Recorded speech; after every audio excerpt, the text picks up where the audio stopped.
it's your first wedding or your third, they can all start right here. I just made that up. Was that pretty good? Best joke I've heard over here. Thank you. Welcome to the Fountain Youth Archaeological Park. My name is Daniel. I'm going to be doing a demonstration of the matchlock arquebus. This weapon was invented in about 1475, and this is a copy of one the Spanish would have had in about 1515. And they call it a matchlock because it uses this slow match to fire it. This is a rope that is soaked in a secret solution that once it dries and you light it, it's lit right now, burns very hot, very slow. About a foot per hour depending on the wind. So this required to fire this gun. They also use it to fire the cannon next door. Now the Spanish Army had two requirements for all the gunsmiths throughout Spain because they all made their guns a little bit differently. The first is that the stock, the wood part of the gun, had to be one solid piece of hardwood with no cracks or knots in it. You want to make sure it's durable. Also takes about 45 seconds to reload this gun, so in between shots you may have to use it as a 9-pound club. On a rainy day, it's a 9-pound club. Second requirement was that each gun comes with its own bullet mold. I mean bullet, I'm talking about the lead ball. They all had different calibers. You have to make your own ammunition. You have to have a mold for your gun. Now, this is 62 caliber. The ball would have been a little bit smaller than the barrel itself. And the reason why that is because the charcoal that's inside the gunpowder leaves a fouling or a residue inside the barrel each time you fire it, making the inside the barrel smaller and smaller. The Spanish expected you to be able to shoot your gun about 8 to 10 times. They figure after 8 to 10 times the battle should be over. The gun was very inaccurate, so they'd often do volley shots in a wide open area. The guys that get in formation, the first line would all shoot at the same time at the same target, not more than 80 yards away. Hoping that one of the balls hits whatever they're shooting at, which is typically another group of gentlemen in formation shooting back.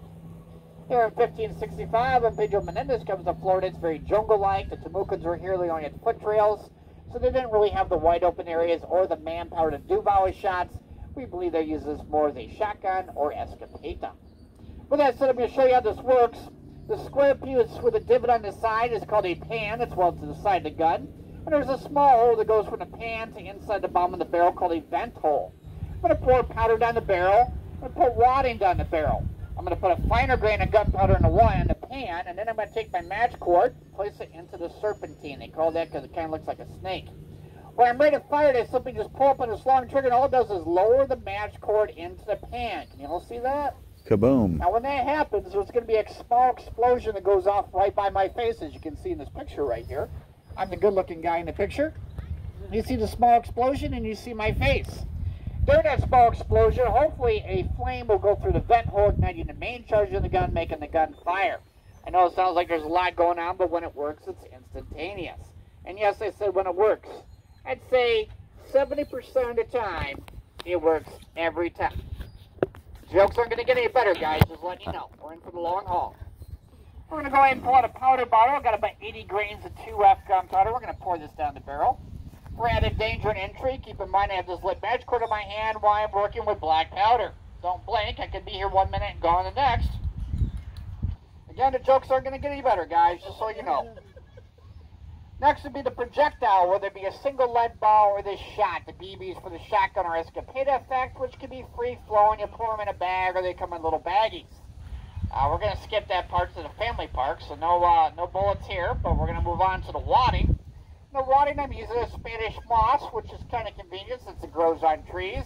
Now the Spanish, they didn't call it that, and they didn't really care for the French. And the Spanish would say, if you look at the moss hanging down from the trees, it looks like the beard of an old man that's too weak to fight. And they called it French beard poking fun at the French. The Temucans, they called it tree hair. And take the wadding, place it into the barrel, take out the ramrod, pack this down. Now just do a couple things.